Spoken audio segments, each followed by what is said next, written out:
Hello everyone, welcome to Raji home style. నేను మీ రాజేశ్వరి అండి. ఈరోజు రాజీ హోమ్ స్టైల్లో జొన్న రవ్వతో ఉప్మాను ఏ విధంగా చేసుకోవాలో ఈరోజు ఈ వీడియోలో చూసేద్దామండి. జొన్న రవ్వ చాలా తక్కువగా అవైలబుల్గా ఉంటుంది. ఈ జొన్న రవ్వనైతే నేను ఇంట్లోనే ప్రిపేర్ చేశానండి. ఎలా చేసుకోవాలో వీడియో లింక్ని డిస్క్రిప్షన్లో ఇస్తాను, చూసి తయారు చేసుకోండి.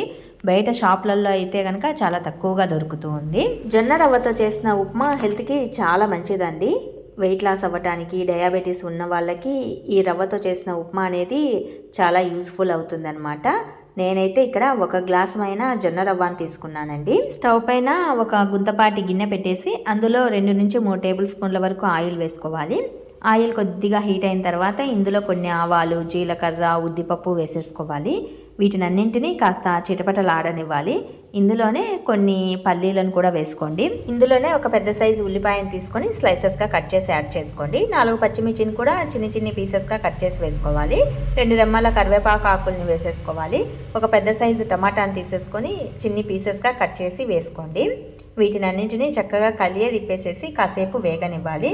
మీకు ఇంట్రెస్ట్ ఉంటే కొన్ని జీడిపప్పు పలుకుల్ని కూడా వేసుకోవచ్చు. నేనైతే కొన్ని వేసానండి. వీటినన్నింటినీ దోరగా వేపుకోవాలి. మూత పెట్టేసేసి లో ఫ్లేమ్లో ఉంచేసామంటే కొద్దిసేపటికి ఇక్కడ వీడియోలో చూపిస్తున్న విధంగా చక్కగా వేగిపోతాయి. ఇవన్నీ వేగిన తర్వాత ఇందులో 1:4 రేషియోలో వాటర్ని వేసుకోండి. 1 గ్లాసు రవ్వకి 4 గ్లాసుల వాటర్ని వేసుకున్నామంటే ఉప్మా అనేది పర్ఫెక్ట్ వేలో ఉడికిపోతుంది. ఎందుకంటే జొన్న రవ్వ అనేది గట్టిగా ఉంటుంది, ఉడకటానికి కాస్త టైం ఎక్కువగా పడుతుంది. అలాగే వాటర్ని కూడా ఎక్కువగా అబ్జర్వ్ చేస్తుంది. సో వాటర్ని ఎక్కువగా వేసుకోమన్నాను. ఈ వాటర్ అనేది రోలింగ్ బాయిల్ అవుతున్నప్పుడు మన టేస్ట్కి సరిపడా ఉప్పు వేసుకొని రవ్వ వేసుకొని చక్కగా కలియదిప్పుకోవాలండి. ఇది బాగా దగ్గర పడేంత వరకు కలియదిప్పుకుంటూనే ఉండాలి. 5 to 8 మినిట్స్ అనేది టైం పడుతుంది. ఇలా చక్కగా దగ్గర పడిన తర్వాత స్టవ్ ఆఫ్ చేసేసుకొని కాసేపు చల్లారనిచ్చి సర్వ్ చేసుకొని తినొచ్చు. చాలా బాగుంటుందండి. వెయిట్ లాస్ అవ్వటానికి చాలా యూస్ఫుల్ అవుతుంది. హెల్త్కి కూడా చాలా మంచిది. బోన్స్ స్ట్రాంగ్ అవ్వటానికి కూడా ఈ జొన్న రవ్వ అనేది బాగా యూజ్ అవుతుంది. జొన్నతో బోల్డని రెసిపీస్ చేసుకోవచ్చు.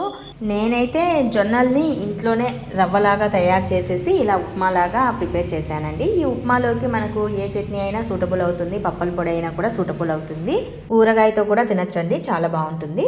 మరి మీకు జొన్న రవ్వతో ఉప్మా తయారీ విధానం నచ్చినట్లయితే మరికొన్ని ఇలాంటి రెసిపీస్ కోసం వెంటనే మా ఛానల్ని అయితే సబ్స్క్రైబ్ చేసుకోండి.